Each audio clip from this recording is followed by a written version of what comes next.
علیکم ورحمۃ اللہ وبرکاتہ۔ بسم اللہ الرحمن الرحیم۔ شروع اللہ کا نام لے کر جو بڑا مہربان نہایت رحم فرمانے والا ہے۔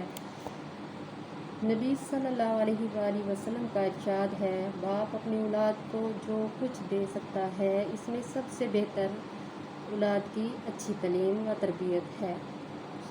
اور آپ صلی اللہ علیہ وآلہ وسلم نے یہ بھی فرمایا کہ جب انسان مر جاتا ہے تو اس کا عمل ختم ہو جاتا ہے، مگر 3 قسم کے عمل ایسے ہیں کہ ان کا اجر و ثواب مرنے کے بعد بھی ملتا رہتا ہے۔ ایک یہ کہ وہ صدقہ جاریہ کر جائے، دوسرا یہ کہ وہ ایسا علم چھوڑ جائے جس سے لوگ فائدہ اٹھائیں، تیسرا صالح اولاد جو باپ کے لیے دعا کرتی رہے۔ اس لیے اسے مسلم نے روایت کیا۔ دراصل اولاد ہی آپ کے بعد آپ کی تہذیبی روایت، بنیادی تعلیمات اور پیغام توحید کو زندہ رکھتی ہے، زندہ رکھنے کا ذریعہ ہے، اور مومن نیک اولاد کی آرزو اس لیے کرتا ہے تاکہ وہ اس کے بعد اس کے پیغام کو زندہ رکھ سکے۔ بچے جب 7 سال کے ہو جائیں تو انہیں نماز سکھائیں، نماز پڑھانے کی تلقین کیجیے اور اپنے ساتھ مسجد لے جا کر شوق پیدا کیجیے، اور جب وہ 10 سال کے ہو جائیں اور نماز میں کوتاہی کریں تو انہیں مناسب سزا بھی دیجیے، اور اپنے قول و عمل سے اس پر واضح کر دیجیے کہ نماز کی کوتاہی کو ہم برداشت نہیں کریں گے۔ بچے جب 10 سال کے ہو جائیں تو ان کے بستر الگ کر دیجیے اور ہر ایک کو الگ الگ چارپائی پر سلائیں۔ نبی صلی اللہ علیہ وآلہ وسلم کا ارشاد ہے، اپنی اولاد کو نماز پڑھنے کی تلقین کرو، جب 7 سال کی ہو جائیں اور نماز کی انہیں سزا دو، جب نماز نہ پڑھے تو انہیں سزا دو، جب وہ 10 سال کے ہو جائیں اور اس عمر کو پہنچے کے بعد اس کے بستر الگ کر دو۔ بچوں کو ہمیشہ صاف ستھرے رکھیں، ان کی طہارت، نظافت اور غسل وغیرہ کا خیال رکھیں۔ کپڑے بھی پاک صاف رکھیں، البتہ زیادہ اور نمودار نمائش سے پرہیز کیجیے۔ لڑکی کے کپڑے بھی نہایت سادہ رکھیں اور رزق برق لباس پہنا کر بچوں کے مزاج خراب نہ کریں۔ دوسروں کے سامنے بچوں کے عیب نہ بتائیں اور بیان نہ کیجیے، اور کسی کے سامنے انہیں شرمندہ کرنے اور ان کی عزت نفس کو ٹھیس لگانے سے بھی سختی کے ساتھ پرہیز کیجیے۔ بچوں کے سامنے کبھی بچوں کے اصلاح سے مایوسی کا اظہار نہ کیجیے، بلکہ ان کی ہمت بڑھانے کے لیے ان کی معمولی اچھائیوں کی بھی دل کھول کر تعریف کیجیے۔ ہمیشہ ان کا دل بڑھانے اور ان کے خود اعتمادی اور حوصلہ پیدا کرنے کی کوشش کیجیے، تاکہ یہ کارگاہ حیات میں اونچے سے اونچا مقام حاصل کر سکے۔ بچوں کو نبیوں کے قصے، کہانیاں اور صحابہ کریم کے مجلسیں سنایا کریں، ضرور سنایا کریں۔ تربیت و تہذیب، کردار سازی اور دین سے شغاف کے لیے اسے انتہائی ضروری سمجھیں، اور ہزار مصروفیات کے باوجود ان کے لیے وقت نکالیں۔ اکثر تر انہیں قرآن پاک بھی خوش اخلاقی کے ساتھ پڑھ کر سنائیں، اور موقع سے نبی صلی اللہ علیہ وآلہ وسلم کی پر اثر باتیں بھی بتائیں،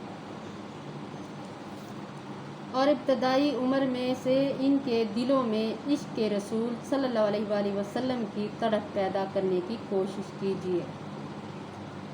کبھی کبھی بچوں کے ہاتھ سے غریبوں کو کچھ کھانا یا پیسے وغیرہ بھی دلائیں، تاکہ ان میں غریبوں کے ساتھ سلوک اور سخاوت اور خیرات کا جذبہ پیدا ہو، اور کبھی کبھی یہ موقع بھی فراہم کیجیے کہ کھانے پینے کی چیزیں بہن بھائیوں میں خود ہی تقسیم کریں، تاکہ ایک دوسرے کے حقوق کا احساس اور انصاف کی عدل پیدا ہو۔ بچوں کی ہر جائز ناجائز ضد پوری نہ کیجیے، بلکہ حکمت کے ساتھ ان کی یہ عادت چھڑوانے کی کوشش کیجیے۔ کبھی کبھی مناسب سختی بھی کیجیے، انہیں ضدی اور خود سر نہ بنائیں۔ کرخت آواز سے بولنے اور گلا پھاڑ کر چیخنے چلانے سے خود بھی پرہیز کیجیے اور انہیں بھی تاکید کیجیے کہ درمیانی آواز میں نرمی کے ساتھ گفتگو کریں اور آپس میں بھی ایک دوسرے پر چیخنے چلانے سے سختی کے ساتھ منع فرمائیں۔ بچوں کو عادت ڈالیں کہ اپنا کام اپنے ہاتھ سے کریں، ہر کام میں نوکروں کا سہارا نہ لیں۔ اس سے بچنے کا حل سست اور اپہج بن جاتے ہیں۔ بچوں کو جفاکش، محنتی اور سخت کوش بنائیں۔ بچوں میں باہم لڑائی ہو جائے تو اپنے بچے کی بے جا حمایت نہ کیجیے۔ یہ خیال رکھیں کہ اپنے بچے کے لیے آپ کے سینے میں جو جذبات ہیں وہی جذبات دوسرے کے سینے میں بھی ہیں۔ میں اپنے بچوں کے لیے رکھتا ہوں۔ آپ ہمیشہ اپنے بچے کے قصوروں پر نگاہ رکھیں اور ہر پیش آنے والے ناخوشگوار واقعے میں اپنے بچوں کی کوتاہی اور غلطی کی کھوج لگایا کریں۔ حکمت اور مسلسل توجہ سے اسے دور کرنے کی پرکوشش کیجیے۔ اولاد کے ساتھ ہمیشہ برابری کا سلوک کیجیے اور اس معاملے میں یہ تعدلی سے بچنے کی پوری کوشش کیجیے۔ اگر طبعاً کسی ایک بچے کی طرف زیادہ میل ہو تو لیکن سلوک، برتاؤ اور لین دین میں ہمیشہ انصاف کا لحاظ رکھیں اور کبھی بھی کسی ایک کے ساتھ ایسا امتیازی سلوک نہ کیجیے جیسے دوسرے بچے محسوس کریں۔ اس سے دوسرے بچوں میں احساس کمتری، نفرت، مایوسی اور آخر کار بغاوت پیدا ہوگی اور یہ برے جذبات فطرتی صلاحیتوں کے پروان چڑھنے میں زبردست رکاوٹ اور اخلاقی اور روحانی ترقی کے لیے سم قتل ہے۔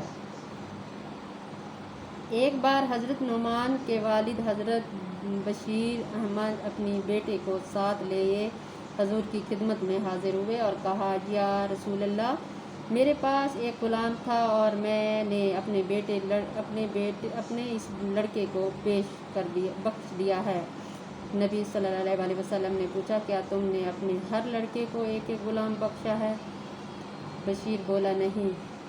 تو حضور صلی اللہ علیہ وسلم نے فرمایا کہ اس غلام کو تم واپس لے جاؤ اور فرمایا، خدا سے ڈرو اور اپنی اولاد کے ساتھ مساوات اور برابری کا سلوک کرو۔ اب حضرت بشیر رضی اللہ عنہ گھر واپس آئے اور نعمان سے اپنا دیا ہوا غلام واپس لے لیا۔ ایک روایت میں یہ بھی ہے کہ آپ صلی اللہ علیہ وسلم نے فرمایا، تو پھر مجھے گناہ میں گواہ نہ بناؤ، میں ظالم کا گواہ نہ بنوں گا۔ اور اگر کسی کے ساتھ انصاف نہیں کرو گے تو وہ بھی ظلم ہے۔ اور ایک روایت یہ ہے کہ حضور صلی اللہ علیہ وسلم سے پوچھا گیا کہ تم یہ پسند کرتے ہو کہ سب لڑکے تمہارے ساتھ اچھا سلوک کریں؟ حضرت بشیر رضی اللہ عنہ نے کہا، یا رسول اللہ، کیوں نہیں؟ نبی صلی اللہ علیہ وسلم نے فرمایا، پھر ایسا کام مت کرو۔ بخاری مسلم کی روایت ہے کہ کسی بچے کے ساتھ ایک کے ساتھ اچھے نہ رہو، سب کے ساتھ برابر کا سلوک کرو۔ بچوں کے سامنے ہمیشہ اچھا عملی نمونہ پیش کیجیے۔ آپ کی زندگی بچوں کے لیے ایک اہم وقتی خاموش معلم ہے جس سے بچے ہر وقت پڑھتے اور سیکھتے ہیں۔ بچوں کے سامنے کبھی مذاق میں بھی جھوٹ نہ بولیں۔ حضرت عبداللہ بن عامر اپنا ایک قصہ بیان کرتے ہیں کہ ایک دن حضور صلی اللہ علیہ وسلم گھر تشریف رکھتے تھے۔ میری والدہ نے مجھے بلایا اور کہا، یہاں آئیں، تجھے چیزیں دوں گی۔ حضور صلی اللہ علیہ وسلم نے دیکھ لیا، پوچھا، تم بچے کو کیا دینا چاہتی ہو؟ والدہ بولی، میں اسے کھجور دینا چاہتی ہوں۔ آپ صلی اللہ علیہ وسلم نے والدہ سے فرمایا، اگر تم دینے کا بہانہ کر کے بلاتی اور بچے کے آنے پر کچھ نہ دیتی تو تمہارا اعمال نامے میں جھوٹ لکھا جاتا۔ آمین ثم آمین۔ صدق اللہ العظیم۔